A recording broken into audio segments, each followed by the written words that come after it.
Allez, on change complètement d'univers avec deux anciens officiers traitants, Sergueï Girnov et François Varou. Vous publiez l'ouvrage KGB DGSE, deux espions face à face, sauf qu'aujourd'hui vous êtes côte à côte. Je précise que ce sont vos deux vrais noms, messieurs. Première question pour vous, Sergueï. Il semble aujourd'hui que la Russie d'aujourd'hui soit beaucoup plus opérationnelle que l'URSS d'avant. Est-ce que vous confirmez ou pas? Absolument. Je confirme ça. Effectivement, la Russie actuelle possède déjà beaucoup plus de moyens que l'URSS d'avant. Quand j'ai connu le quartier général de l'espionnage et du service d'espionnage russe à Yasenevo, il y avait 2 fois moins de bâtiments dans le quartier opérationnel que maintenant en Russie. Pourtant, la Russie ne représente que la moitié du URSS. Donc en gros, le niveau d'espionnage russe a quadruplé. Alors justement, est-ce que vous ne risquez pas, pardonnez-moi d'être dur, mais de terminer entre 4 planches si la Russie est beaucoup plus opérationnelle aujourd'hui qu'elle ne l'était avant? C'est possible, c'est un risque que je prends, mais bon, avec les années, on devient fataliste. Alors, Monsieur Varou, je me tourne vers vous. Est-ce que la DGSE face au KGB, est-ce que c'est David contre Goliath? Vous avez tout à fait raison, et c'est une expression qui m'étonne venant de chez vous, parce que je ne m'y attendais pas. Mais c'est vrai qu'on est David, et c'est un avantage, voyez-vous, parce que David a gagné quand même. Voilà. C'est tout, j'en dirai pas plus. Alors, en Israël, on dit que justement le Mossad a une qualité plutôt qualitative, plutôt que quantitative. Est-ce que c'est ce que vous ressentez aussi dans un service face à des grandes puissances? Absolument. Mais oui, bien sûr. Bon, sauf que nous sommes moins étendus, et bien sûr, nous avons moins de personnel disséminé dans le monde, c'est évident. Donc, on pourrait penser que le résultat de nos actions est moindre. Je crois que ce n'est pas vrai. Ça n'est pas vrai. On a une puissance de renseignement qui est aussi bonne que d'autres services de renseignement. Je ne les nommerai pas, mais certainement. Vous écrivez d'ailleurs dans le livre KGB DGSE que vous enquêtez sur tout le monde, y compris des hommes politiques. C'est-à-dire, aucun homme politique ne peut passer au travers des filets d'un service secret. Peut-être pas aucun, les hommes politiques qui représentent un intérêt politique.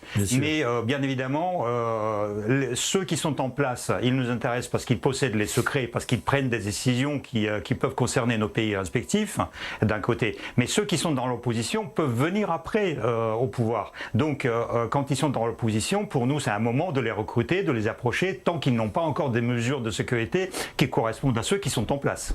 Votre rayon d'action, M. Varou? La réponse, c'est-à-dire que je reprends votre question, on n'espionne pas tout et tout le monde, c'est pas vrai. On espionne que espionne, j'aime pas ce mot. On s'intéresse aux personnes qui sont à l'étranger et aux étrangers, mais pas aux Français qui sont à l'étranger non plus. Donc le côté politique est beaucoup moins prononcé chez nous que chez Sergueï. Il n'y a pas de problème. Hein. Voilà. Oui, sauf que vous étiez plus allez, peut-être que vous n'aimez pas l'expression, mais l'espionnage industriel en tout cas, pour savoir ce que les grands chefs d'entreprise étaient en train de faire, ou d'autres pays plus exactement, étaient en train de penser comme stratégie financière.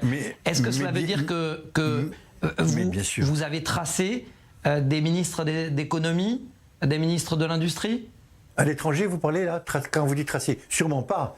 Sûrement pas. Nous, ce qu'on trace, comme vous dites, hein, c'est un mot que j'utilise peu, c'est-à-dire ce qu'on manipule, ce sont j'allais dire des petites gens, des personnes qui n'ont pas une envergure technique ou politique extraordinaire.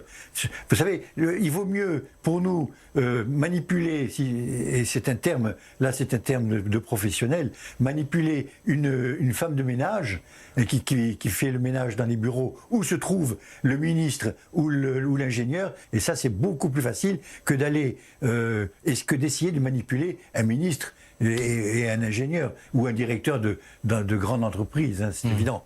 Il faut faire attention quand même. Et on fait attention. En fait, on s'intéresse à toutes les professions qui sont en contact avec les personnes intéressantes. Ça veut dire que la femme de ménage, elle représente un intérêt direct parce qu'elle va nettoyer les bureaux qui nous intéressent et donc récupérer quelque chose des papiers qui sont dans les poubelles ou placer des micros et les caméras. Mais le dentiste qui soigne des ministres ou des hommes d'affaires qui nous intéressent, bien évidemment, c'est un moyen d'approche. Leur coach sportif, tout ce qui tourne autour d'eux et partout où on peut les rencontrer en dehors des mesures de sécurité et de leur endroit de travail, c'est intéressant. Messieurs, vous écrivez que vous êtes des salopards en costume. Qui est le plus salopard des deux? C'est vrai.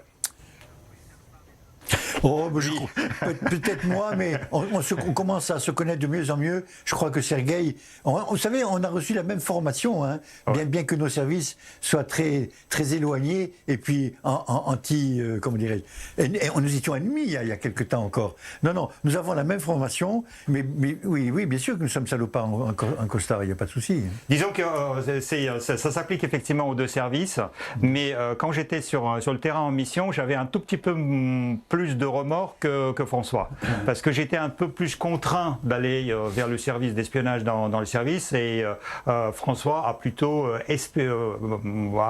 voulu y rentrer. Oui. Alors, je terminerai par une dernière question pour vous. C'est de mentalité. Hein. C'est une question de mentalité, effectivement. Sergueï, pour vous, une dernière question. Vous dites également, et c'est une phrase qui m'a choqué, je suis honnête avec vous, vous dites que les espions sont des mafieux légaux. Est-ce qu'on n'est pas en train de casser le mythe, justement, de cet officier traitant, qui est placé dans certains pays à titre de héros? C'est une interprétation, ça veut dire que pour nous, bien évidemment, quand on fait des crimes, on est des criminels quand même à l'étranger, donc on pousse les gens à trahir leur pays, on pousse les gens à faire des crimes pour lesquels ils peuvent être sanctionnés par la peine de mort. Donc du coup, bien évidemment, la morale, c'est une morale de criminel, mais ça ne veut pas dire que... moi j'ai parlé de mafieux, justement parce qu'en fait, on a un rapport comme dans la mafia. Par rapport à notre parrain, par rapport à notre service, on doit être absolument clean. On ne peut pas faire des coups bas par rapport à notre service. Mais à l'extérieur, on peut faire ce qu'on veut. Oui, on ne va pas à l'étranger, on ne nous envoie pas à l'étranger à titre de héros, certainement pas. Hein. Au contraire, plus on est méconnu ou plus on est noyé dans la masse, mieux c'est pour nous. Ça c'est vrai. Vous savez, on fait comme l'huître et son rocher. Je ne sais pas si vous êtes allé à la pêche aux huîtres, mais pour la voir, l'huître, quand elle est bien collée au rocher, il est difficile de la voir. Voilà. Hein? Et on ne connaît que nos défauts, défaites. Hein. Nos succès, on ne les connaît pas. Tout à fait. Une bonne perle, justement, pour reprendre l'expression de l'huître. Merci beaucoup, Sergueï Girnov, François Avaroux, KGB, DGSE, deux espions face à face. Merci à vous, messieurs. Merci beaucoup. Merci.